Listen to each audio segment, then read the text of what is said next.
praktikum variasi pada manusia dengan cakram genetika dengan tujuan penelitiannya mengamati keragaman atau variasi fenotip pada manusia dan membandingkan persamaan dan perbedaan sifat yang terbanyak dalam populasi kelas dan dapat menentukan nilai indeks genetika dari variasi sifat beda. Baik, di sini saya akan menjelaskan tentang landasan teori cakram genetika. Genetika ini adalah ilmu yang mempelajari tentang gen, yaitu faktor yang menentukan sifat-sifat suatu organisme. Penentuan sifat organisme dilakukan oleh gen melalui pengendalian reaksi-reaksi kimia yang menyusun suatu lintasan metabolisme. Di dalam genetika dipelajari struktur, proses pembentukan, dan pewarisan gen, serta mekanisme ekspresinya dalam pengendalian sifat organisme. Variasi dapat muncul pada sejumlah makhluk hidup yang sejenis dikarenakan adanya pengontrolan sejumlah karakter yang bervariasi pada makhluk hidup yang dilakukan oleh gen, yaitu urutan nukleotida dengan panjang tertentu yang mengkode satu jenis protein. Setiap gen memiliki pasangan pada kromosom homolognya. Pasangan gen tersebut dinamakan dengan alel. Nah, cakram genetika biasanya menggunakan 6 ciri-ciri atau lebih. Nah, ke-6 ciri-ciri ini diantara lain adalah yang pertama, memiliki rambut keriting atau lurus. Kemudian yang kedua ada kisaran rambut ke kiri atau ke kanan. Kemudian ada memiliki lesung pipi atau tidak. Kemudian telinga ini bebas atau melekat. Kemudian ada lidah yang bisa melipat atau tidak bisa melipat. Kemudian yang terakhir adalah golongan darah, yaitu A, B, AB, dan O. Untuk alat dan bahan, pertama kalian membutuhkan alat tulis, kedua cakram genetika, dan yang ketiga itu sifat-sifat dari masing-masing individu kelompok kalian. Untuk cara kerjanya, pertama tentukan fenotip dari diri Anda dengan cara melihat cakram variasi manusia.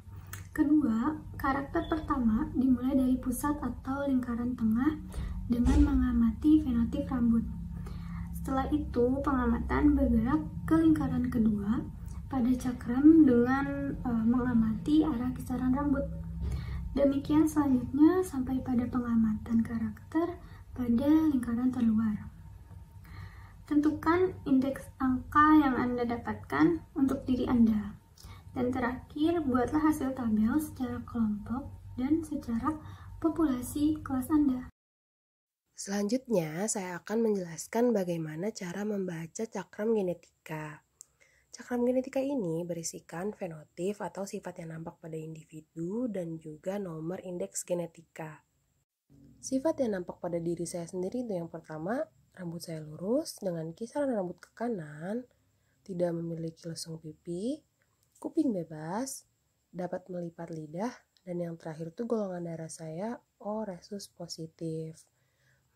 Jadi angka indeks genetikanya berapa ya? Nah, kita lihat nih dari cakram genetikanya. Dari sifat-sifat yang nampak tersebut akan terlihat berapa nomor indeks genetikanya.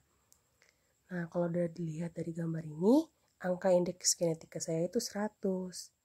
Berikut ini adalah tabel distribusi angka indeks genetika kelas 6A. Dari praktikum yang telah kelompok kami lakukan mengenai cakram genetika, dapat ditarik kesimpulan bahwa sifat-sifat genetik pada setiap individu itu beraneka ragam.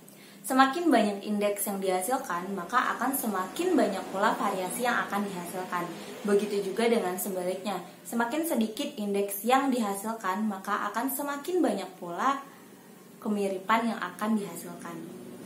Dan jika ada individu yang memiliki indeks yang sama, maka mereka akan memiliki kekerabatan yang lebih dekat.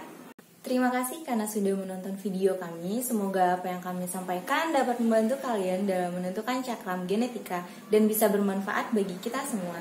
Mohon maaf atas segala kekurangan dan kesalahan. Terima kasih dan wassalamualaikum warahmatullahi wabarakatuh.